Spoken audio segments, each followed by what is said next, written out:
Hi everyone! So just this afternoon, the AP College Board released the official 2022 AP Language FRQ prompts, and I thought I'd go over the questions. Obviously, answers to these questions will vary, but I wanted to discuss some key points to notice while answering these.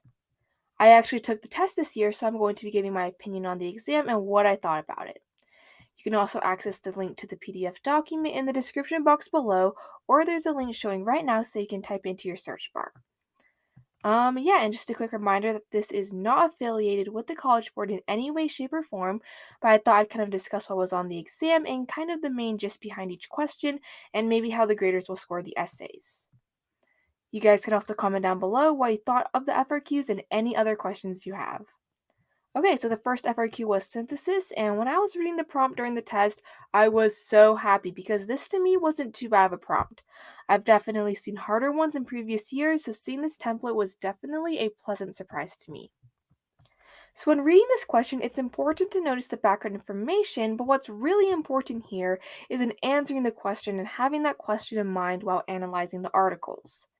There was a pretty good mix between being for and against improving STEM education, so what really mattered was if you can find a position and find enough evidence to support that position.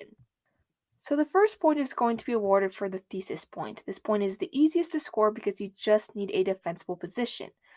A good thesis is something that has a position and is concise. A good example would be the government should fund STEM related programs because it adds value in one's education and helps shape the future of the world, would earn the thesis point because not only does it respond to the question, but it provides a defensible thesis on if STEM education should be funded or not. You want to make sure your thesis is straight to the point, not vague, and restating the prompt in different words and not really answering the question is a bit of a problem.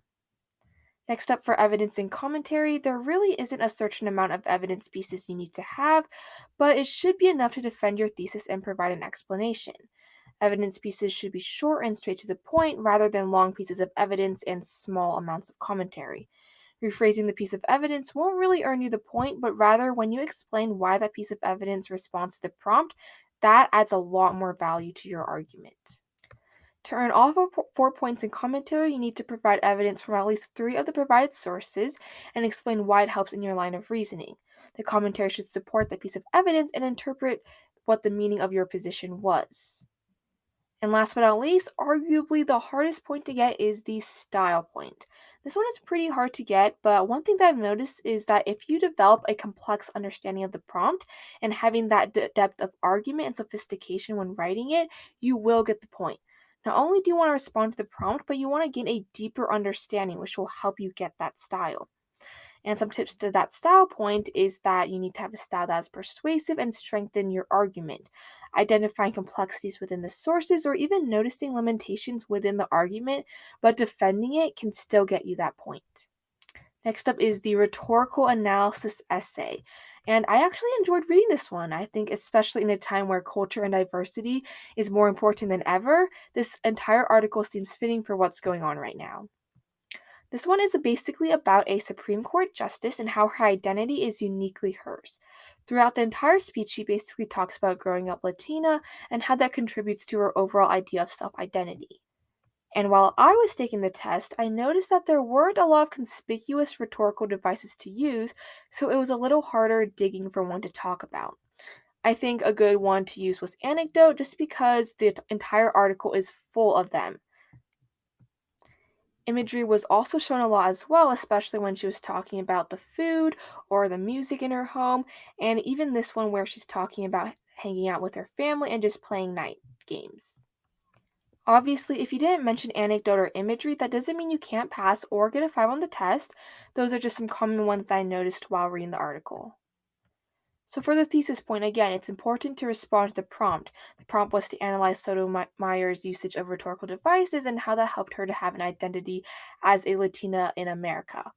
One thing to point out is that the word use, ironically, gets used a lot, so having words such as utilize or employ can help set you apart when writing these essays. And a good thesis would be Sotomayor employs the rhetorical devices of imagery and anecdote to convey to her audience that her unique cultural background plays a significant role in her identity as a Latina American. Something that would not earn the thesis point is something that is vague, like Sotomayor uses imagery and anecdote to convey her message. But convey her message on what? What does she want to convey? Being specific and explaining why would help have that strong thesis point. So again, make sure that's defensible and you want to make sure that it answers the question. And then for evidence and commentary, again, finding short and straight to the point evidence with commentary that elaborates on that piece of evidence will help you get all the points. It should align with your thesis and explain how that rhetorical strategy helped to convey Sotomayor's purpose. Something bad would be pieces of evidence that don't really relate to the prompt and doesn't elaborate. And then that tricky style point to get, again, having that deeper understanding to the prompt will help, and looking at the relevance of the rhetorical devices and examining the passage's complexities and tensions will help. And last but not least, the last question was going to be the argumentative prompt, and I've heard from a lot of friends and a lot of other people online that this was a challenging one. And I can actually see how it's challenging just because the way the question is worded can be misinterpreted, so I'm pretty interested to see how the graders will grade this one. So this one examines a quote and asks the students to if you agree or not with the quote. To break this down, it's asking if you think quick decisions are good, which means that you disagree with the quote, or if you think that timely decisions are better, which means that you agree with the quote. By timely decision, I think what they mean is that if making a quick decision, even if it's on a whim, is better, or if in making a timely decision in that it's convenient and appropriate in the time context is better. So it's like waiting to make the decision when the time feels right, or making a decision just to say that you've made one.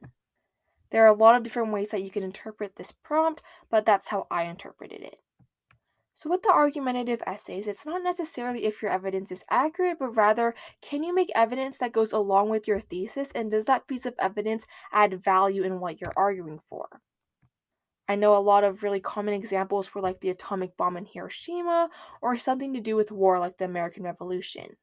I even know someone who used the example of making decisions, such as making a decision on what AP class to take.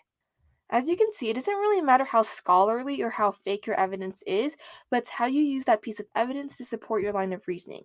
So it's fine if you didn't use any of the above examples, just know that it should support your essay. So yeah, for the thesis, make sure that it answers the prompt and that it's defensible. And then for the evidence and commentary, again, make sure that's appropriate and it helps answer the question. And then for that style point, it needs to be seen throughout the essay that it has some kind of depth of knowledge that goes beyond just answering the question. And it's kind of like the same rubric for the previous two questions I mentioned. So yeah, that's pretty much a full analysis of the AP Language 2022 FRQ. Like mentioned previously, there aren't set answers to these questions, but I thought I'd go over some good writing skills and even my interpretation of the test. July 5th is actually when scores come out, and just because you interpreted the question wrong or if you forgot to do something, it's definitely not the end of the world, and you can still get points wrong and earn a 5 or even pass. If you have any questions or any comments or opinions, feel free to comment down below and make sure to subscribe, hit the post notifications, and check out any of my other videos. Also, speaking of scores, I wanted to kind of point out my score predictions. Just a quick note that this is not the official AP College Board score predictions.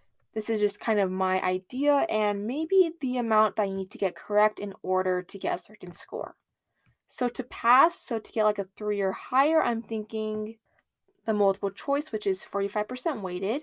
I think you need to get maybe like a 23 out of 45, so about half correct. And then the essays, which are 55% weighted. For the 3 essays, I'm thinking about 4s on all of them, or maybe just 1 3 out of 6, but maybe all 4s just to be on the safer side. And then I think the score breakdown to pass with a 4 or a 5.